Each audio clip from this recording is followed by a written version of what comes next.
ಅಮ್ಸೋಲ್ ಬಳಸ್ಕೊಂಡು ಸೋಲ್ ಕಡಿ ಮಾಡೋಣ.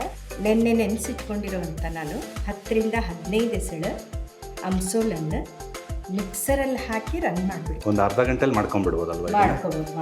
ಒಂದು ಸ್ವಲ್ಪ ಬೆರೆಸ್ತಾ ಮಿಕ್ಸರ್ ಮಾಡ್ಕೊಳ್ಳೋದು. ಇದರಲ್ಲಿ ಬೆರೆಸ್ಕೊಳ್ಳೋದು. ಓಕೆ.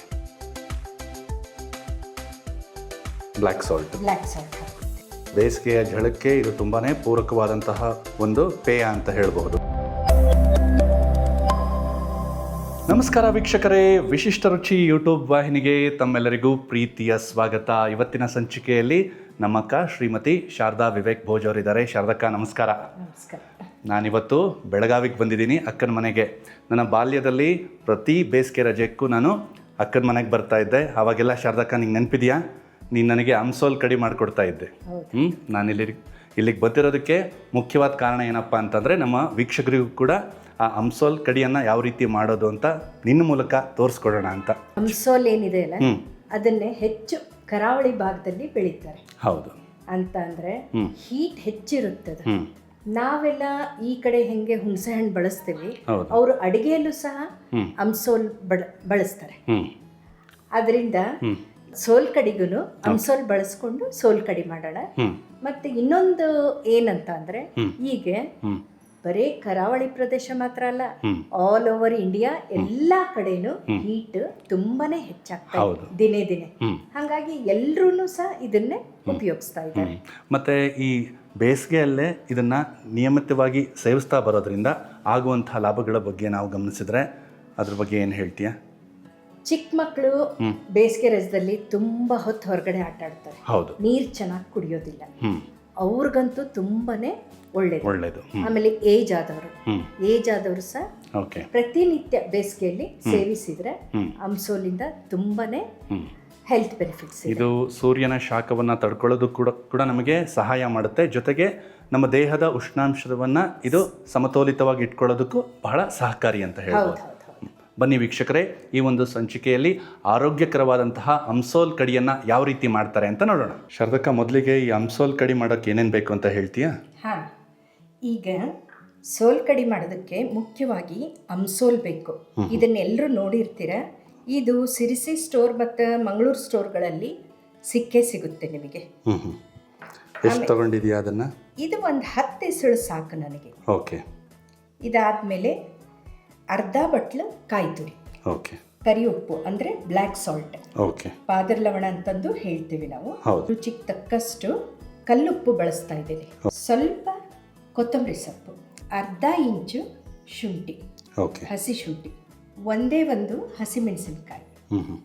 ಇಷ್ಟು ಐಟಮ್ಸ್ ಆದರೆ ಸಾಕಲ್ವಾ? ಸಾಕು.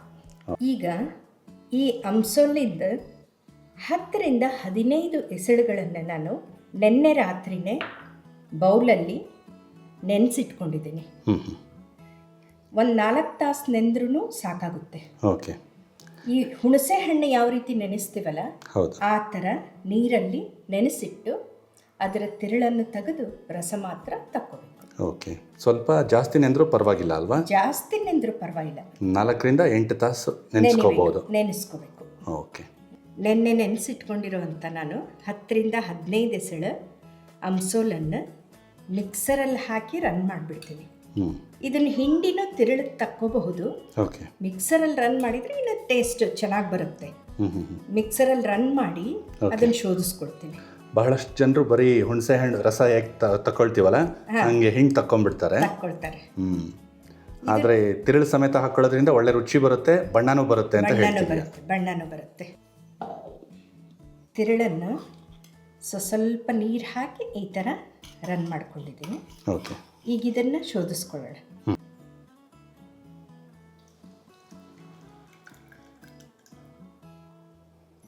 ನೀರೇನು ಜಾಸ್ತಿ ಹಾಕಬಾರ್ದಲ್ವಾ? ರುಬ್ಬವಾಗ ಸ್ವಲ್ಪ ಹಾಕಬೇಕು. ಸ್ವಲ್ಪನೇ ನೀರು ಹಾಕಿ ನೆನೆಸಿಟ್ಟಿದ್ದು ಇರುತ್ತಲ್ಲ, ಅದರ ಜೊತೆಗೆ ಬೆರೆಸ್ಕೊಂಡು ಮಾಡ್ಕೋಬೇಕು. ಬರೀ ಹಾಗೆ ಹಿಂಗೆ ತೆಗೆದ್ರೆ ಅದು ಬರಲ್ಲ ಅಷ್ಟು ಚೆನ್ನಾಗಿ.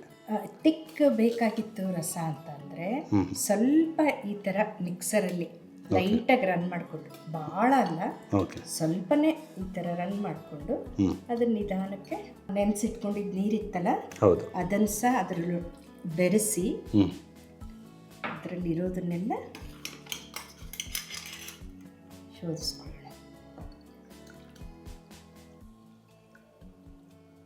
ಸೊ ಈ ಥರ ಬಣ್ಣ ಗಾಢವಾಗಿರೋ ಬಣ್ಣ ಬೇಕು ಅಂತಂದರೆ ಮತ್ತು ಅದರಲ್ಲಿರುವಂಥ ಹುಳಿ ಅಂಶ ಎಲ್ಲನೂ ನಾವು ಎಕ್ಸ್ಟ್ರಾಕ್ಟ್ ಮಾಡಬೇಕು ಅಂದರೆ ತಿರುಳನ್ನು ರುಬ್ಕೊಳ್ಳೋದು ಸೂಕ್ತ. ಹೌದು. ಈ ಅಂಸೋಲ್ನ ನಾವು ನೆನೆಸ್ಕೊಂಡು ರೆಡಿ ಇಟ್ಬಿಟ್ರೆ ಒಂದು ಅರ್ಧ ಗಂಟೆಲಿ ಮಾಡ್ಕೊಂಡ್ಬಿಡ್ಬೋದಲ್ವ? ಮಾಡ್ಕೋಬೋದು ಬೇಕಾಗುತ್ತೆ. ಆಮೇಲೆ ಇದು ಈ ಬೇಸಿಗೆಯಲ್ಲೇ ಇದನ್ನು ಮಾಡ್ಕೊಳ್ಳೋದು, ಅದರ ಪ್ರಾಮುಖ್ಯತೆ ಬಗ್ಗೆ ತಿಳಿಸ್ಕೊಡು ಶಾರದಕ್ಕ. ಬೇಸಿಗೆಯಲ್ಲಿ ಯಾಕಂದರೆ ನಮ್ಮಲ್ಲಿ ಇರುವಂಥ ಉಷ್ಣಾಂಶನೇ ಇದು ಬ್ಯಾಲೆನ್ಸ್ ಮಾಡುತ್ತೆ, ಕಂಟ್ರೋಲ್ ಮಾಡುತ್ತೆ. ಓಕೆ. ತಮ್ಗೋಸ್ಕರ ಇದನ್ನು ಕರಾವಳಿ ಪ್ರದೇಶದಲ್ಲೂ ಅದಕ್ಕಾಗಿಯೇ ಹೆಚ್ಚು ಇದನ್ನು ಬಳಸ್ತಾರೆ. ಅದು ಕಾಯಿ ಹಾಲು ಜೊತೆ ಬೆರೆತಾಗ ಬಾಡಿದು ಉಷ್ಣಾಂಶನ ಬ್ಯಾಲೆನ್ಸ್ ಮಾಡುತ್ತೆ. ಯಾರಿಗಾದ್ರೂ ಹೀಟ್ ಆಗುತ್ತೆ, ಹೀಗೆ ಬೇಸಿಗೆ ಬಂದಂಗೆಲ್ಲ ಭಾಳಷ್ಟು ಜನ ಹೀಟ್ ಪ್ರಕೃತಿ ಇರೋರು ಇರ್ತಾರೆ. ಅವರಂತೂ ಪ್ರತಿನಿತ್ಯನೂ ಸೇವಿಸ್ಬೋದು ಇದನ್ನು. ಈಗ ಆಯ್ತಾ? ಆಯ್ತು, ಇಷ್ಟು ಬಂದಿದೆ ತಿರುಳು. ಈ ಕಾಯಿ ತುರಿಯಿಂದ ಕಾಯಿ ಹಾಲು ತಕ್ಕೊಳ್ಳೋಣ. ಈ ಅರ್ಧ ಬಟ್ಲಷ್ಟು ತಗೊಂಡಿದ್ದೀನಿ ನಾನು. ಇದನ್ನ ಮಿಕ್ಸರಲ್ಲಿ ಹಾಕ್ಕೊಂಡು ಇದರಲ್ಲಿ ಹೆಚ್ಚು ಹಾಲು ನೀವು ಹೇಗೆ ತೆಗಿಬೇಕಂದ್ರೆ ಸ್ವಲ್ಪ ಬೆಚ್ಚನ ನೀರು ಹಾಕಿ ಮಿಕ್ಸರ್ ಮಾಡ್ಕೋಬೇಕು. ಎಷ್ಟು ನೀರು ಹಾಕೋಬೇಕು? ಸ್ವಲ್ಪ ಬೆರೆಸ್ತಾ ಉಗುರು ಬೆಚ್ಚಗಿನ ನೀರಾ ಇದು? ಅಷ್ಟೇ ಬಹಳ ಬಿಸಿ ಇಲ್ಲ. ಒಂದು ಸ್ವಲ್ಪ ಬೆರೆಸ್ತಾ ಮಿಕ್ಸರ್ ಮಾಡ್ಕೊಳ್ಳೋದು. ಈ ಥರ ಫುಲ್ ಕಾಯಿ ನೊರಿ ಹಾಲು ಬರೋವರೆಗೂ ನಾವು ಮಿಕ್ಸರ್ ಮಾಡಿಕೊಂಡು ಈ ಥರ ತೆಳುವಾದ ಮಲ್ಬಟ್ಟೆಯಲ್ಲಿ ಶೋಧಿಸ್ಕೋಬೇಕು. ಚೆನ್ನಾಗಿ ಬರಬೇಕು. ಈ ಥರ ಚೆನ್ನಾಗಿ ಹಾಲು ಎಕ್ಸ್ಟ್ರಾಕ್ಟ್ ಆಗಬೇಕು ಅಂದರೆ ನೀನು ಹೇಳ್ದಾಗೆ ನೀನು ಮಧ್ಯದಲ್ಲಿ ಸ್ವಲ್ಪ ಬೆಚ್ಚಗಿನ ನೀರನ್ನ ಆ್ಯಡ್ ಮಾಡ್ತಾ ಸ್ವಲ್ಪ ಪ್ರಮಾಣದಲ್ಲಿ ಮಾಡ್ತಾ ರನ್ ಮಾಡ್ಕೊಂಡಿದೀಯ. ಹೌದು. ಓಕೆ. ಈ ಥರ ಚೆನ್ನಾಗಿ ನೊರೆ ಬರೋವರೆಗೂ ಅದನ್ನು ರುಬ್ಕೋಬೇಕು. ಹೌದು. ಈ ಥರ ಬಟ್ಟೆಯಲ್ಲಿ ನಾವು ಸೋಸ್ಕೊಂಡಾಗ ಶುದ್ಧವಾದ ಬಟ್ಟೆಯಲ್ಲಿ ಈ ಥರ ಕಾಯಿ ಹಾಲು ನೋಡಿ ಎಷ್ಟು ಚೆನ್ನಾಗಿ ಗಟ್ಟಿಯಾಗಿರೋದು ಬಂತು. ಸೊ ಹಾಗೆ ಜಾಲರಿಯಲ್ಲಿ ಮಾಡ್ಕೊಂಡ್ರೆ ಅದು ಸಣ್ಣ ಪುಟ್ಟ ತುಣುಕುಗಳೆಲ್ಲ ಬಂದ್ಬಿಡುತ್ತೆ, ಬಾಯಿಗೆ ಸಿಕ್ಕಕ್ಕೆ ಚೆನ್ನಾಗಿರಲ್ಲ, ಅದು ಇರಲ್ಲ. ಅದಕ್ಕೆ ಈ ಥರ ಶೋಧಿಸ್ಕೋಬೇಕು. ಮೊದಲನೇ ಸತಿ ನಮಗೆ ರನ್ ಮಾಡಿದಾಗ ಇಷ್ಟು ಹಾಲು ನಮಗೆ ಬಂದಿದೆ. ಇಷ್ಟು ತಿಕ್ಕಾಗಿದೆ. ಹೌದು, ಬರೀ ಅರ್ಧ ಬಟ್ಲಿಗೆ ಇಷ್ಟು ಚೆನ್ನಾಗಿ ಬಂದಿದೆ. ಅರ್ಧ ಬಟ್ಲಿಗೆ ಇಷ್ಟು ಚೆನ್ನಾಗಿ ಬರುತ್ತೆ. ಸೊ ಬಿಸಿನೀರಿನ ಟ್ರಿಕ್ ಅಥವಾ ಬೆಚ್ಚಗಿನ ನೀರು ನಾವು ಬಳಸಿ ಸ್ವಲ್ಪ ಬೆಚ್ಚಗೆ ಅದು ಬಳಸೋದು ತುಂಬಾ ಮುಖ್ಯ ಅಂತ ಹೇಳ್ತೀವಲ್ಲ. ಹೌದು, ಅಷ್ಟು ಬೆಚ್ಚಗಿದ್ರೆ ಸಾಕು. ಆದ ನಂತರ ಇದರಲ್ಲಿ ಏನು ಉಳಿದಿರುತ್ತಲ್ಲ ಇದನ್ನ ನಾನು ಪುನಃ ಈ ಮಿಕ್ಸರ್ ಹಾಕ್ತೇನೆ. ಹಾಕಿಬಿಟ್ಟು ಇದರಲ್ಲಿ ನಾ ಏನು ಹಾಕಬೇಕಿತ್ತಲ್ಲ ಹಸಿಮೆಣಸಿನಕಾಯಿ ಒಂದು, ಆಯ್ತಾ, 1 ಪೀಸ್ ಅಷ್ಟು ಶುಂಠಿ, ಇದೆರಡನ್ನು ಇದರಲ್ಲಿ ಹಾಕಿ ಪುನಃ ರನ್ ಮಾಡ್ಕೊಂಡು ಬರ್ತೇನೆ. ಮತ್ತೆ ಇದಕ್ಕೆ ನೀರು ಬೆರೆಸ್ತೇನೆ. ಈ ಬಾರಿ ಬಿಸಿನೀರು ಅಥವಾ ಇದು ಬೆಚ್ಚನ ನೀರೇ ಹಾಕೋಬೇಕು, ಯಾಕಂದ್ರೆ ಹಾಲು ಎಕ್ಸ್ಟ್ರಾಕ್ಟ್ ಚೆನ್ನಾಗಾಗುತ್ತೆ. ಶುಂಠಿ, ಹಸಿಮೆಣಸಿನಕಾಯಿ ಮತ್ತೆ ಉಳಿದಂಥ ಕೊಬ್ಬರಿದು ಅಂಶನ ತಗೊಂಡು ಇದು ರನ್ ಮಾಡಿದ್ದೇನೆ. ಇದಕ್ಕೂ ಸ್ವಲ್ಪ ಬೆಚ್ಚನ ನೀರು ಹಾಕೊಂಡೇ ರನ್ ಮಾಡಿ. ಆಯ್ತಾ? ಇದನ್ನು ಶೋಧಿಸ್ಕೊಳ್ಳೋಣ.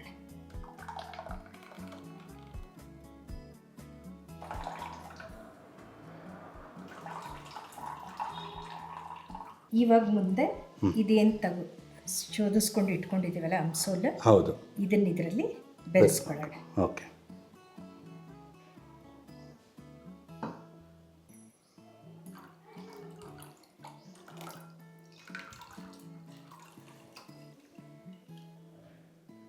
ಶಾರದಕ್ಕಾಗಿ ಮುಂದೆ ಇದು ರುಚಿಗೆ ತಕ್ಕಷ್ಟು ಉಪ್ಪು.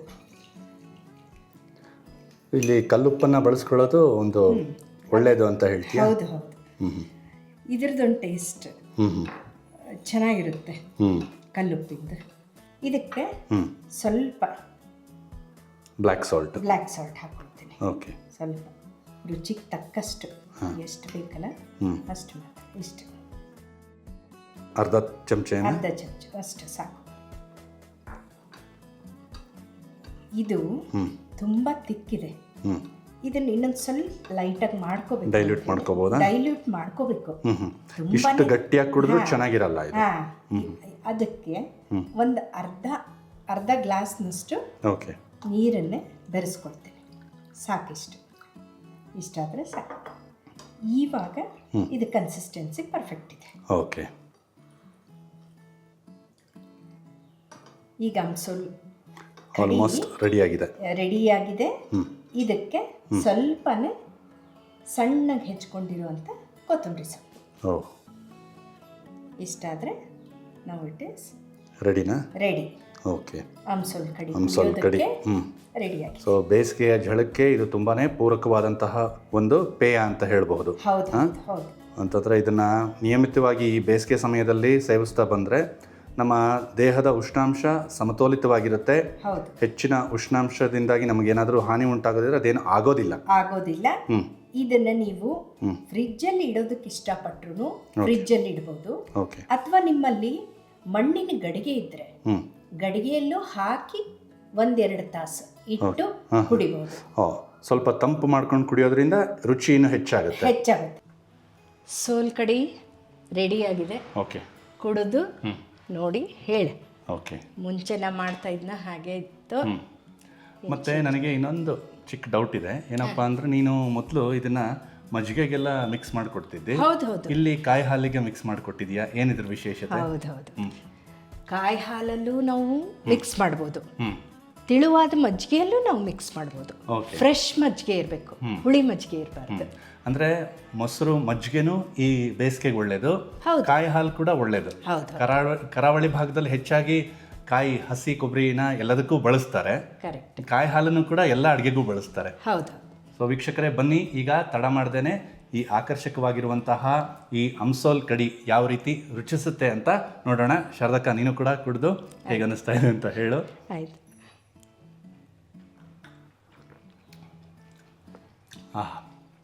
ಕುಡಿತಾ ಇದ್ದಂಗೆ ಆ ಅಮ್ಸೋಲ್ನ ಒಂದು ಸ್ವಲ್ಪ ಘಾಟು, ಅಂದರೆ ಅದು ಫ್ಲೇವರ್, ಹುಳಿಯ ಅಂಶ ಅದು ತುಂಬ ಚೆನ್ನಾಗಿ ಬರ್ತಾ ಇದೆ.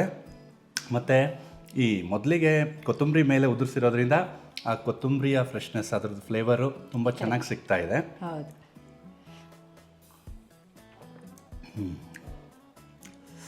ಬಹಳ ಚೆನ್ನಾಗಿದೆ.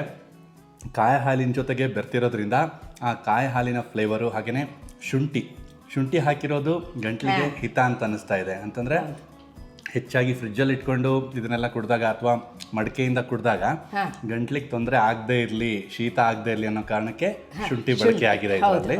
ಮತ್ತು ಹಸಿಮೆಣಸಿನಕಾಯಿ ಖಾರ ಏನಿದೆಯಲ್ಲ, ಅದು ಕೂಡ ತುಂಬ ರುಚಿಯನ್ನು ಹೆಚ್ಚಿಸ್ತಾ ಇದೆ.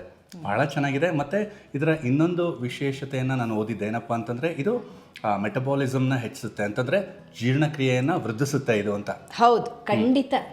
ಅಮ್ಸೋಲ್ ಕಡಿ ಕುಡಿಯೋದ್ರಿಂದ ಎಲ್ಲ ಕರಾವಳಿ ಪ್ರದೇಶದಲ್ಲಿ ಊಟಕ್ಕೂ ಮುಂಚೆನೆ ಅಮ್ಸೋಲ್ ಕಡಿ ಸರ್ವ್ ಮಾಡ್ತಾರೆ. ಹೌದು, ನಾವು ಗೋವಾ ಆ ಕಡೆಗೆಲ್ಲ ಹೋಗ್ಬಿಟ್ರೆ ಮೊದಲು ಇದನ್ನು ಕೊಟ್ಬಿಟ್ಟೆ, ನಾವು ಹೇಳ್ದೇನೆ ಆರ್ಡರ್ ಮಾಡ್ದೇನೆ ಇದನ್ನು ತಂದಿಟ್ಬಿಡ್ತಾರೆ ಟೇಬಲ್ಗೆ. ಅಪೆಟೈಸರ್ ಅಂತ ಹೇಳ್ಬೋದು. ಅಂದರೆ ಹಸಿವನ್ನು ಹೆಚ್ಚಿಸುತ್ತೆ, ಅಥವಾ ಹಸಿವಾಗದೇ ಇರೋರಿಗೆ ಇದು ತುಂಬಾ ಒಂದು ಒಳ್ಳೆ ಪೇಯ ಅಥವಾ ಜ್ಯೂಸ್ ಅಂತ ಹೇಳಬಹುದು. ಬಹಳ ಚೆನ್ನಾಗಿದೆ ಶಾರದಕ್ಕ. ವೀಕ್ಷಕರೇ, ತಾವು ಕೂಡ ನೋಡ್ಕೊಂಡಿದ್ದೀರಲ್ವಾ ಯಾವ ರೀತಿ ಮಾಡೋದು ಅನ್ನೋದನ್ನ. ಈ ಬೇಸಿಗೆಗೆ ಹೇಗಿದ್ರು ಕೂಡ ಮಕ್ಕಳು ಮನೆಯಲ್ಲಿ ಹೆಚ್ಚಿನ ಸಮಯ ಇರ್ತಾರೆ, ಎಲ್ಲರೂ ಮಾಡ್ಕೊಂಡು ಕುಡಿದು ನೋಡಿ. ಮತ್ತು ಈ ಅಮ್ಸೋಲು ಅಕ್ಕ ಹೇಳಿದ ಹಾಗೆ ಈಗ ಶಿರ್ಸಿ ಸ್ಟೋರ್ಗಳಲ್ಲಿ ಅಥವಾ ಮಂಗಳೂರು ಸ್ಟೋರ್ಗಳಲ್ಲಿ ಸಾಮಾನ್ಯವಾಗಿ ಇದನ್ನು ಇಟ್ಟಿರ್ತಾರೆ. ಹಾಗಾಗಿ ಎಲ್ಲ ಕಡೆಗಳಲ್ಲೂ, ಬೆಂಗಳೂರು, ಮೈಸೂರು ಅಥವಾ ನೀವೆಲ್ಲೇ ಇರ್ರಿ, ಎಲ್ಲ ಕಡೆಗಳಲ್ಲೂ ಇದು ಇವಾಗ ಸಿಗ್ತಾ ಇದೆ. ಅಥವಾ ಆನ್ಲೈನ್ನಲ್ಲೂ ಕೂಡ ಇದು ಸಿಗ್ತಾ ಇರ್ಬೋದು ಅಂತ ಕಾಣಿಸುತ್ತೆ. ಒಮ್ಮೆ ಇದನ್ನ ಈ ರೀತಿ ಮಾಡ್ಕೊಂಡು ಕುಡಿದು ನೋಡಿ, ಖಂಡಿತವಾಗ್ಲೂ ಇದು ಒಳ್ಳೆ ರುಚಿಯನ್ನು ಕೊಡೋದ್ರ ಜೊತೆಗೆ ನಮ್ಮ ದೇಹದ ಉಷ್ಣತೆಯನ್ನು ಸಮತೋಲಿತವಾಗಿ ಇಡೋದಕ್ಕೂ ಕೂಡ ತುಂಬಾ ಸಹಕಾರಿಯಾದಂತಹ ಒಂದು ಪೇಯ ಅಂತ ಹೇಳ್ತಾ ಈ ಒಂದು ಸಂಚಿಕೆಯನ್ನು ಮುಗಿಸ್ತಾ ಇದ್ದೀನಿ. ಶಾರದಕ್ಕ, ತುಂಬ ಧನ್ಯವಾದಗಳು ಅದ್ಭುತವಾದ ರೀತಿಯಲ್ಲಿ ಅಮ್ಸೋಲ್ ಕಡಿಯನ್ನು ಮಾಡಿ ತೋರಿಸಿದ್ದಕ್ಕೆ. ವೀಕ್ಷಕರೇ, ಇದೇ ರೀತಿ ನಮ್ಮನ್ನು ಬೆಂಬಲಿಸ್ತಾ ನಮ್ಮ ವಿಡಿಯೋಗಳನ್ನು ನಿರಂತರವಾಗಿ ನೋಡ್ತಾ, ಇನ್ನೂ ಕೂಡ ನಮ್ಮ ವಾಹಿನಿಗೆ ಸಬ್ಸ್ಕ್ರೈಬ್ ಮಾಡ್ಕೊಂಡಿಲ್ಲ ಅಂತಂದರೆ ಈ ಕೂಡಲೇ ಸಬ್ಸ್ಕ್ರೈಬ್ ಮಾಡಿಕೊಂಡು ನಮ್ಮ ವಿಡಿಯೋಗಳನ್ನು ನಿರಂತರವಾಗಿ ನೋಡ್ತಾ ನಮ್ಮನ್ನು ಬೆಂಬಲಿಸಿ. ಧನ್ಯವಾದಗಳು, ನಮಸ್ಕಾರ.